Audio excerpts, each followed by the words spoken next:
Ministro, un placer saludarlo. Gracias, como siempre. ¿Cómo está usted? Hola, Gabriel. ¿Cómo está? Buenas tardes. ¿Cómo anda? Buenas tardes. ¿Cómo anda usted? ¿Bien? Yo, excelente. Muy bien. Bueno, me alegro mucho. A ver, vamos a la actualidad puro. ¿La escuchó a Cristina? ¿La vio a Cristina? ¿Siguió alguno de sus dichos hace instantes en la UBA? No, no la escuché. Yo no la escucho a Cristina hace mucho tiempo. Sí vi alguno de las reproducidas en algún medio antes de sentarme a conversar con ustedes cuáles son las cosas que había dicho. Y bueno, no dijo nada, ¿no? Nada nuevo, más que las agresiones a Milei. Me parece que no hizo nada nuevo, pero por supuesto, a ver, quiero decir, el documento que emitió los Estados Unidos, ¿no? Como el país, con una comunicación que expresó el secretario de Estado Marco Rubio, es el resultado de un proceso que se inició bastante tiempo atrás, que lo inició, creo que fue el senador Ted Cruz, el que pidió la investigación en función de las causas judiciales que tenían algunos funcionarios argentinos. Y bueno, lo que pasa es que la justicia argentina se demora más que lo que se demora en analizar el tema el gobierno estadounidense. Y la medida que estableció es la medida que puede establecer un gobierno sobre la gente, los ciudadanos de otro país que quieren ingresar a los Estados Unidos, sea cual fuera el delito por el que se los acusa o por el que tienen procesos abiertos o tienen condenas, ¿no? Así como en algún momento mucha gente sospechada de pertenecer a organizaciones criminales, a bandas de narcotráfico, se les impide el ingreso a los Estados Unidos, también a quienes cometen para los Estados Unidos delitos de corrupción. No olvidemos que en este caso particular el exministro de Guido sufrió una pena de prisión por delito de corrupción. Sí, sí. La ex presidenta, vicepresidenta, etcétera, de la Argentina tiene una condena ratificada por la Cámara, ¿no? Con lo cual lo único que queda es un recurso extraordinario, pero digamos, tiene varios procesos abiertos, ¿no? Con lo cual Estados Unidos ha considerado que tenía que imponerle esta sanción de no poder ingresar a su país. Mucho más de eso no se puede decir, más allá de los cruces que ella pueda tener con el presidente Milei, donde lo viene tratando de una manera, yo creo que desubicada, ¿no? Cuando le dice che Milei, che Milei, che Milei. Entonces el presidente aprovechó muy bien para contestarle che Cristina, y le saca el comunicado de la Secretaría de Estado y después le pone fin, ¿no? Que es una frase que ha hecho famosa Manuel Adorni, vocero presidencial, contra quien Cristina creo que también de alguna manera se tiró hoy, ¿no? Pero bueno, son circunstancias que tienen que ver con la confrontación política en un caso, pero también en este otro particular tiene que ver con la decisión que toma un Estado soberano como los Estados Unidos con respecto a si permite o no permite el ingreso.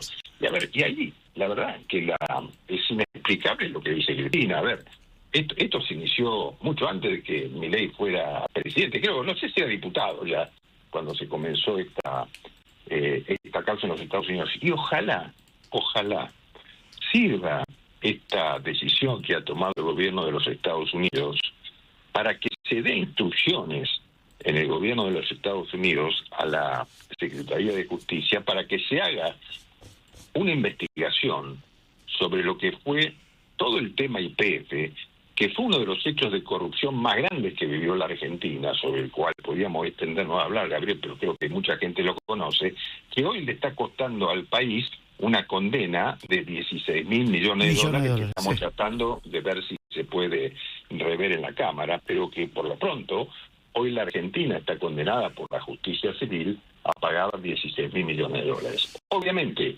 todos los antecedentes de eso, en la que tuvo que ver el gobierno de Néstor y de Cristina Kirchner, que la estatizó, también de alguna manera está embebido en un hecho de corrupción gravísimo que tiene ese costo para la Argentina. Ojalá el gobierno de los Estados Unidos tome nota de eso y le dé instrucciones al Departamento de Justicia para que inicie una investigación sobre este tema en particular, que tiene aristas escandalosas, ¿no? Ministro, era mi repregunta eso, teniendo en cuenta esta situación que Estados Unidos tiene con Cristina Fernández de Kirchner de sacarle la visa y no permitirle el ingreso a los Estados Unidos, la Argentina /YPF podría llegar a hacer un pedido a la justicia teniendo en cuenta este antecedente de que investigue el grado de participación de Cristina para tratar de que la Argentina como país o YPF no tenga que pagar este dinero, o ya es imposible.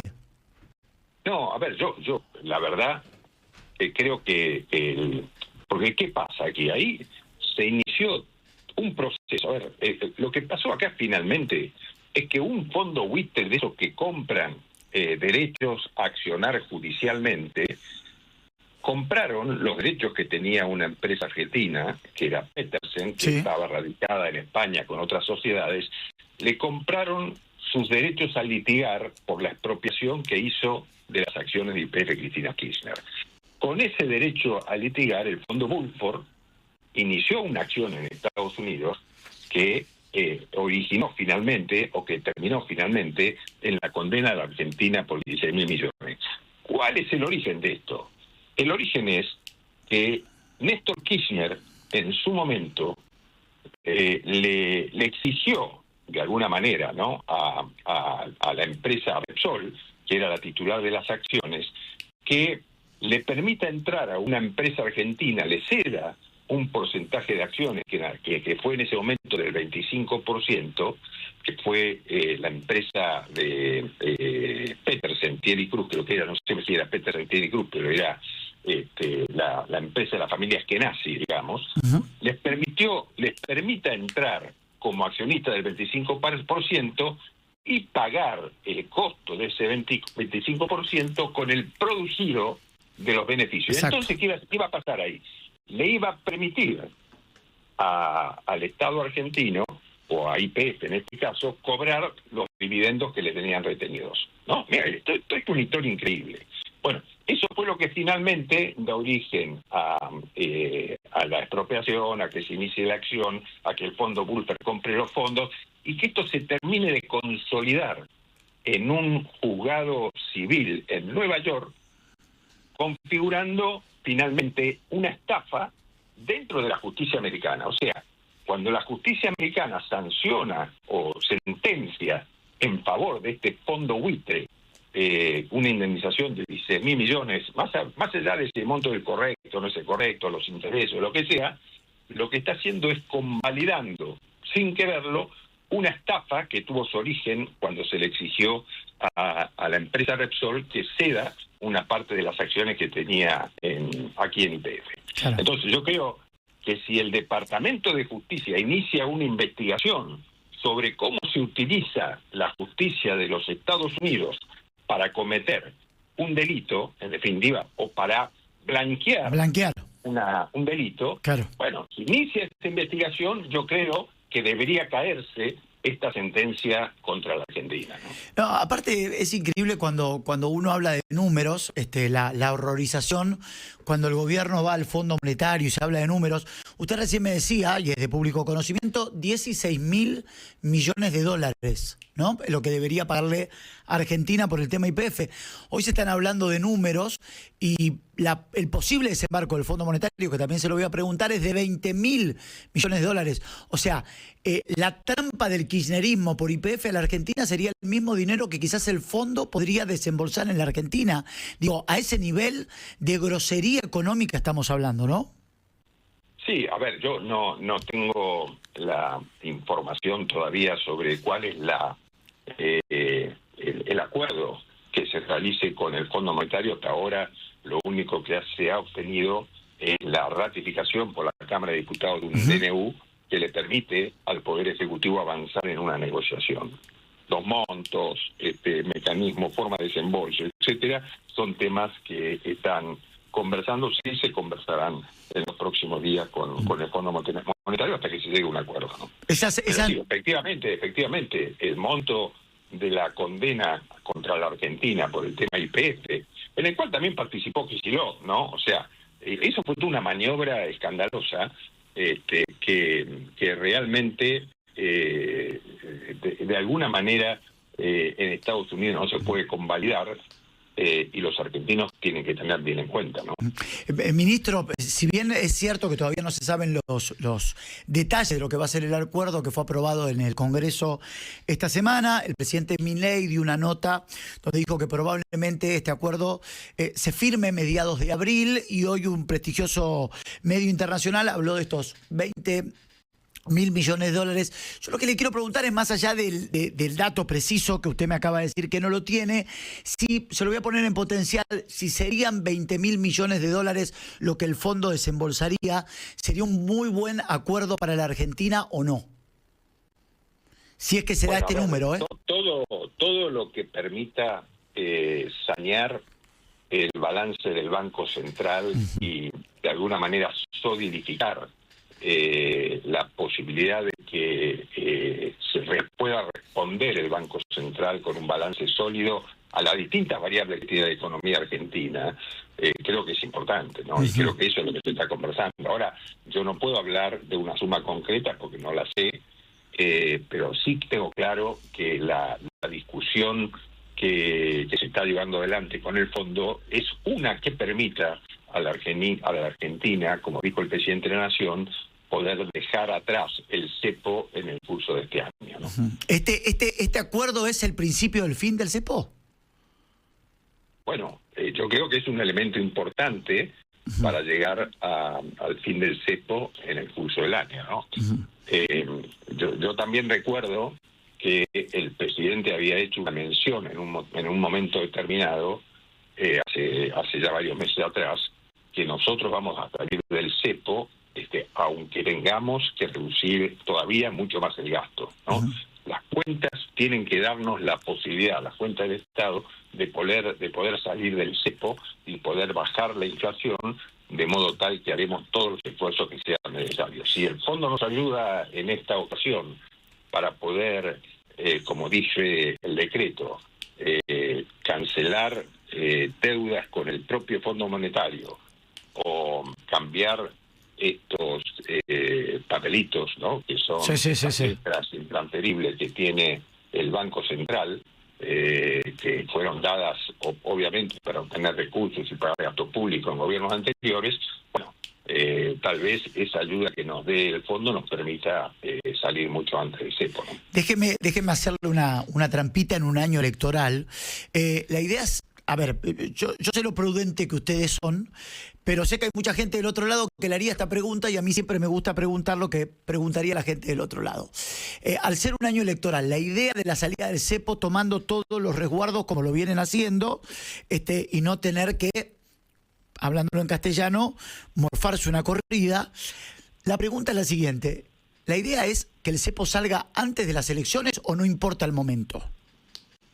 No, yo creo que no importa el momento. Yo creo que cuando estén dadas las condiciones, me parece que el presidente es muy prudente en esta circunstancia y no va a salir un minuto antes del momento que él considere que es factible hacerlo, ¿no? O sea, la idea es no correr ningún riesgo, sea antes o después de las elecciones. Como ustedes habrán visto, el presidente no tiene en cuenta el momento electoral para tomar decisiones, para cortar gastos. O sea, claramente lo que han hecho todos los gobiernos es aflojar la billetera en un año electoral. Este presidente ha hecho todo lo contrario. Sí, lo ha dicho con su propia imagen también, ¿no? Que a él no le importaba la imagen y que lo habían votado para gobernar y hacer lo mejor que él consideraba para la Argentina. Sí, él tiene muy claro por qué lo votaron, ¿no? Al margen del cuestionamiento habitual a la política, de que hemos hablado tantas veces, a él lo votaron para bajar la inflación y para terminar con la inseguridad. Esos son los dos ejes centrales por el cual el presidente fue votado. Así que yo digo, todo su objetivo, y ustedes vieron que él está en ambos temas permanentemente, yo diría, para bajar la inflación obviamente hay que hacer un montón de cosas que Sí. están ligadas a bajar el gasto público y todo lo demás, ¿no? Pero él está totalmente concentrado en eso y no le importa otra cosa hoy, ¿no?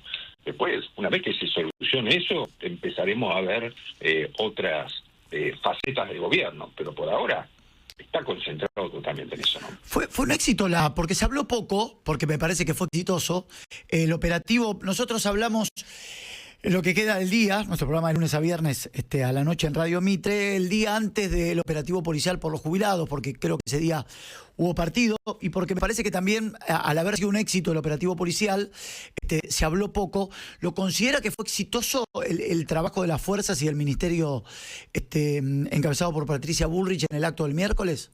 ¿O en la marcha del miércoles? Sí, absolutamente. Yo creo que fue un operativo impecable, ¿no? Que condujo la ministra de Seguridad. Por supuesto que también participó el gobierno de la Ciudad de Buenos Aires en esto, pero yo creo que un operativo totalmente exitoso y disuasivo, ¿no? Para todos aquellos que pretendían otra vez intentar generar un rompimiento del orden establecido en la Ciudad de Buenos Aires. Todos aquellos que generan violencia lo hacen con motivo político, ¿no? Y son utilizados, o no, Sí, sí, mismo, claramente. ¿no? Pero son utilizados para un objetivo político. Bueno, no pasó porque no tienen suficiente fuerza. Pero bueno, ahí, en ese proceso, digamos, se montaron otras organizaciones, la CGT con un paro futuro con movilización, bueno, todas estas cosas que son viejas, ¿no? Que se conocen ya desde hace mucho tiempo y que a mí me parece que no tienen ningún justificativo, porque está claro que la situación de la Argentina de hoy es muchísimo mejor que la situación de la Argentina el día que asumimos el gobierno. Ahora, cuando usted dice no hay ningún justificativo, yo creo que sí lo hay el justificativo, y voy a hablar como hablo yo, que a veces soy bastante imprudente. Yo creo que el objetivo desde el kirchnerismo, en este momento donde cada vez se aleja más de la gente, porque la gente se está dando cuenta que el kirchnerismo lo único que le está importando es retomar el poder o retomar las cajas. Y perdóneme que se lo diga, ministro, de esta manera. Lo que le quieren hacer es tirar un muerto al gobierno. De esto no hay dudas. Por lo menos lo digo yo, y usted me podrá decir, mire, Gabriel es imprudente, yo no puedo hablar de esto. Pero para mí está claro que lo que quieren hacer es tirarle un muerto, la imagen lamentable, la utilización de Costec y Santillán, victimizarse y tratar de ahí de reacomodar un poco la oposición, que para mí hoy está totalmente perdida de cara a las elecciones de octubre. Perdóneme que lo diga de esta manera, pero ¿ustedes no interpretan esto? Bueno, Costec y Santillán fue durante el gobierno de Duhalde, ¿no? Previo a eso había estado el episodio de la Rúa, ¿no? De cómo se generó ese movimiento tan violento que lamentablemente terminó con muertos y hizo que renunciara el presidente. Y el famoso helicóptero, ¿no? El famoso helicóptero. Se creó toda esta idea del club del helicóptero después, ¿no?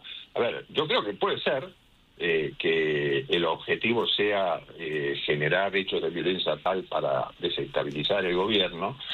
No, yo no puedo pensar que a alguien le pase por la cabeza la idea de obtener un muerto para generar una desestabilización mayor. La verdad, salvo movimientos de izquierda o gente con la cabeza totalmente tronada, puede pensar en la posibilidad de generar un muerto para desestabilizar un gobierno, ¿no? Yo no lo creo, pero bueno, cuando uno ve que habló Firmenich la otra semana, claro, cuando escucha lo que dijo Grabois, bueno, cuando escucha otros comentarios, cuando ve los papelitos que se reparten, qué sé yo cuánto, dice, bueno, acá están intentando de manera organizada, con algunos actores del pasado que fueron violentos, sangrientos, homicidas, terroristas, están tratando de generar ese movimiento y esa sensación de violencia y de inseguridad. No creo que a Firmenich... Sí. No, digo, no creo que a Firmenich lo usen para la vuelta de Heidi a la televisión argentina, digo, lo usan para este tipo de cosas. No, claro, pero yo digo, el gobierno está preparado con las fuerzas de seguridad, con las fuerzas del orden institucional para cortar y reprimir cualquier situación de violencia que no implique una manifestación de protesta normal, ¿no? O sea, el gobierno no tiene problema en que existan protestas normales, ordenadas, donde la gente se exprese. Lo que no va a tolerar es la violencia. Eso está claro, que el gobierno va a hacer todo lo que corresponda, y en eso yo creo que ya hay buen entrenamiento por parte de la gente, de las fuerzas de seguridad y de la conducción de la fuerza de seguridad para evitarlo, ¿no? Este fue también otro logro importante del presidente Milei, volver a darle el lugar del gobierno, ¿no? Del presidente Milei y de su gobierno, haberle dado el lugar a las fuerzas de seguridad que creo habían perdido tiempo atrás. No, bueno, absolutamente, ¿no? Claramente, cuando las fuerzas sienten que hay un respeto y aval, ¿no? banca, Respeto y aval, claro. Claro, yo creo que cuando las fuerzas de seguridad sienten que tienen el apoyo de la conducción política de esas fuerzas, bueno, se sienten respaldadas, ¿no? Entonces, cuando usted ve el respeto y el aprecio que le tiene la policía, la gendarmería, la prefectura, a la ministra de Seguridad y el presidente de la Nación, se da cuenta que esas fuerzas responden y que van a estar, por supuesto, manteniendo el orden institucional y van a proteger a los argentinos de ese orden y de cualquier evento violento que pretenda desestabilizar al país. El expresidente Macri habló en las últimas horas y dijo que no hay acuerdo en la provincia de Buenos Aires todavía. De hecho, manifestó que en algunas provincias van a ir separados. Creo que dio el nombre de San Luis y otras provincias más. Hizo mención a la foto de Ritondo, de Santilli por la provincia de Buenos Aires. Dijo que él espera un acuerdo, que siempre está dispuesto a negociar. Hoy le pregunto, usted es un gran negociador, ¿cómo está la situación? ¿Usted cree que va a haber un acuerdo entre la Libertad Avanza y el PRO para la provincia de Buenos Aires? A nivel país, en la ciudad de Buenos Aires ya parece que no, esto está descartado, porque la lista de las alianzas ya están bien claras. ¿Cree que va a haber finalmente un acuerdo con el PRO en la provincia de Buenos Aires y en gran parte del país o no? Yo creo que sí. A ver, lo que tenemos que tener fundamentalmente en mira es el acuerdo nacional, porque claramente por ahí no nos ponemos de acuerdo en las elecciones locales, pero nos podemos poner de acuerdo en las elecciones nacionales, que creo que tienen una trascendencia mucho mayor, ¿no? O sea, poder vencer en las elecciones nacionales en la provincia o en la ciudad de Buenos Aires o en los distritos más importantes del país, tiene una trascendencia política muy importante. Yo no me detengo tanto en los acuerdos locales, que tienen mucho que ver con la política local, las diferencias locales, etcétera, sino en el objetivo central, que es ganar las elecciones de octubre, donde podamos obtener una mayoría en diputados, podamos obtener una cantidad de senadores importante y donde emprendemos desde el Parlamento una situación política diferente que la que tenemos hoy, ¿no? Para mí esa es la discusión importante. Después lo local, no nos ponemos de acuerdo, bueno, ya veremos si nos podemos poner en algunas sí, en otras no, pensaremos en el futuro. Sí tenemos libertad de buscar acuerdos, desde mi punto de vista, en las elecciones generales de octubre, ¿no? Ministro, ¿cómo toma? Creo que va a ser el tercero, si no me equivoco, tercer paro general que le va a hacer la CGT al gobierno de Milei. Esto va a ser el 10 de abril y lo plantean como un paro de 36 horas por la manifestación en el día previo, después la marcha, donde no va a haber medio de transportes públicos. ¿Cómo toma este anuncio de la CGT? Bueno, a ver, yo creo que me parece que la CGT ha conversado, ha sido consciente de la realidad que vive la Argentina, la situación que estaba en diciembre del 23. Hemos tenido normalmente una buena posibilidad de analizar en conjunto los temas. Tuvimos alguna dificultad al principio con el capítulo de reformas laborales del DNU, que después se amparó, tuvo un recurso de amparo, y después introdujimos algunas reformas razonables en la ley bases. Yo creo que hay que avanzar en todo eso y ponernos de acuerdo, ¿no? De nada sirve que nos empecemos a poner en difíciles, sacando de la galera una huelga que nadie esperaba, por un hecho que es absolutamente ridículo, ¿no? Que no le da mucho fundamento, porque, a ver, no hubo violencia en la marcha anterior, la de la semana anterior, el miércoles anterior, sino que hubo el resguardo del orden público, los violentos.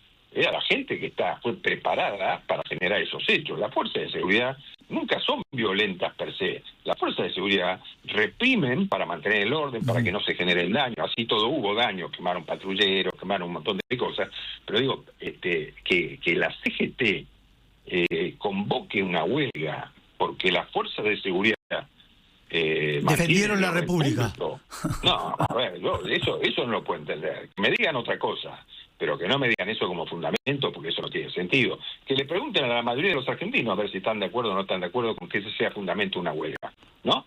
Pero me parece que yo siempre creo que el que decide finalmente es el pueblo. Por algo el pueblo lo votó a Milei en el 2023 y por algo se va a haber elecciones a fin de año que seguramente nos van a dar una participación mucho mayor en el Congreso de la Nación, de modo que, y seguramente en el año 27, si nos sigue yendo así en los aspectos centrales de la economía argentina y de la generación de actividad económica, me refiero a la baja en inflación, el crecimiento, etcétera, y seguramente el presidente Milei será reelecto, ¿no?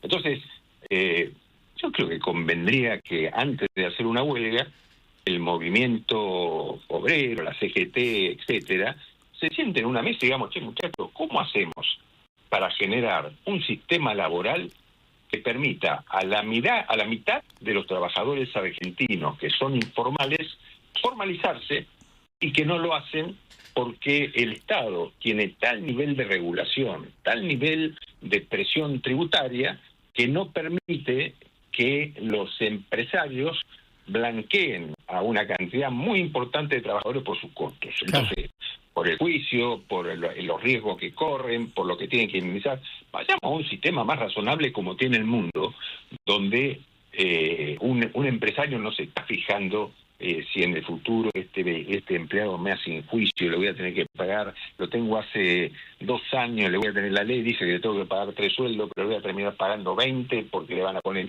No, ese tipo de cosas pasan en la Argentina. Sí.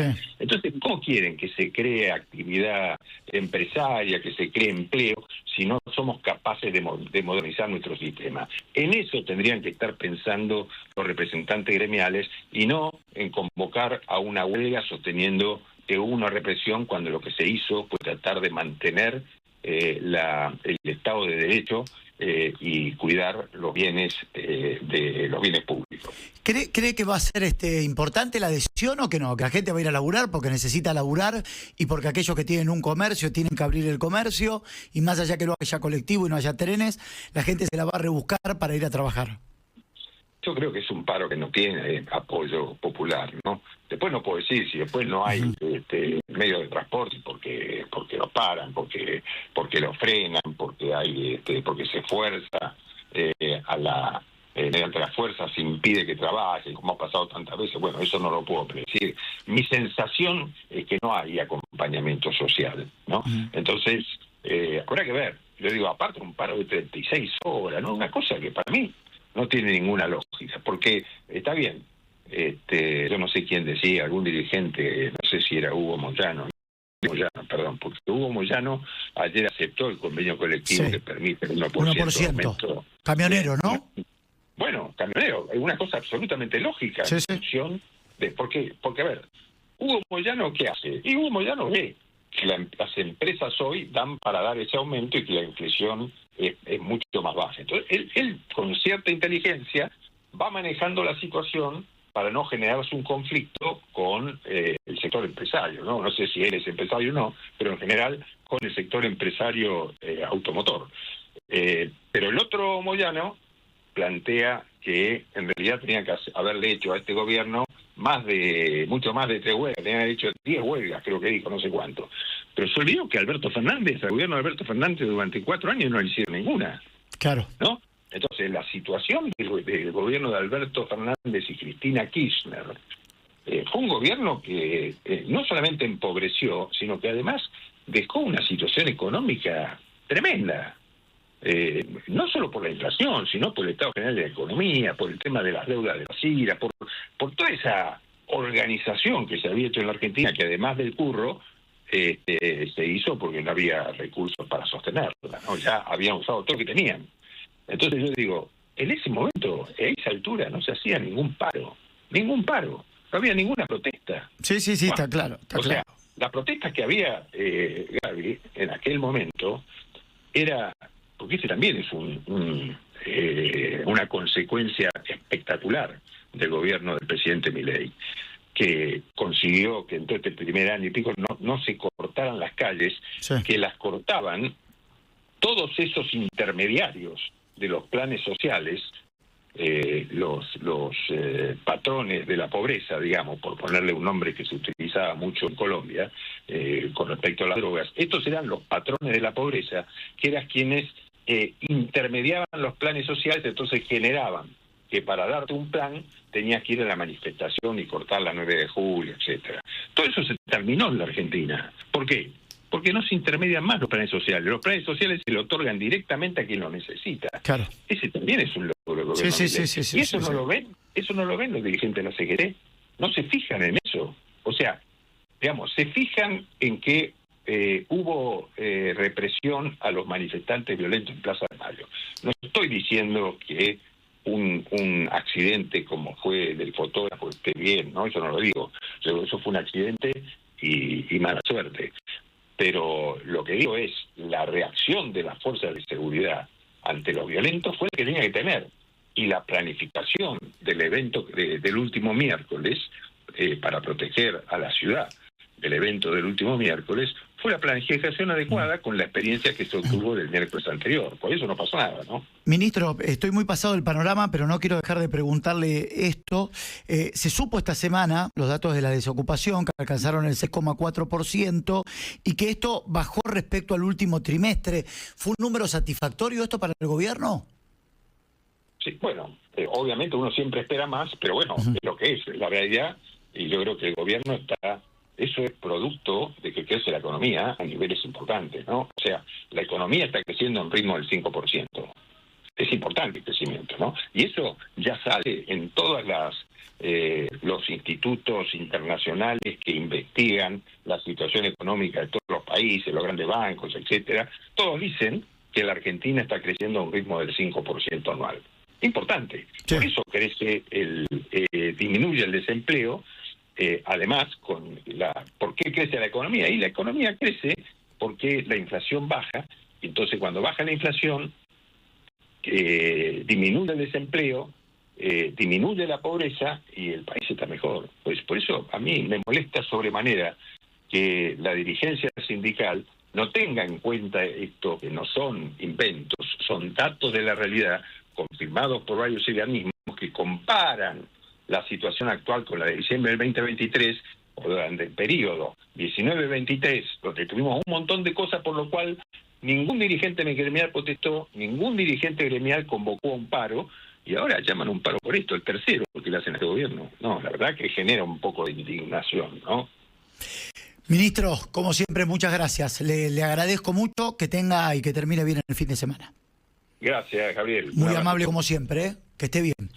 Guillermo Francos, ya repasamos algunos de sus dichos con Mariano Genizo. Pido disculpas, Panorama Mitre informa primero.